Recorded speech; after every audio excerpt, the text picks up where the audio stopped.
Good morning, this is Brianna. I will be discussing my third news summary to you.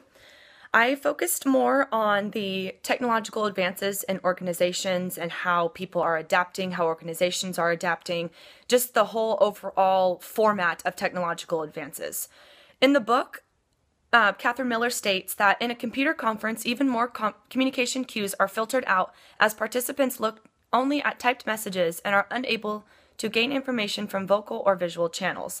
This was interesting to me because I'm the kind of person who would be very uncomfortable on an online interview.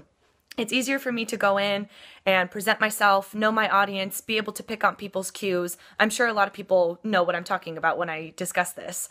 However, a lot of organizations are actually explaining how important online interviews are, and if you're good at online interviewing, it's somewhat of a skill nowadays. A lot of people have actually grown up with webcams and technological advances, so they actually know what to do.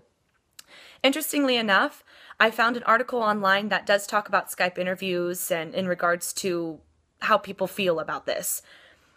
And a lady named Ashley Milne-Tite did a study on people who have been interviewed through Walmart. I found people who've grown up using webcams and Skype are very comfortable with this. This was interesting because executives also are adapting to technological advances, and by the way technological communication engulfs us, they don't really have a choice but to adapt to this. Let's see here. Interestingly enough, there isn't an escape from technology, which I found was really interesting. We really don't have a choice but to accept it and to use it to our advantage, but most of all, if we just respect the technology and adapt to it, we find ourselves communicating more effectively and learning how to use this type of technological advancement. One more thing I found interesting was that managers are actually encouraging these types of interviews.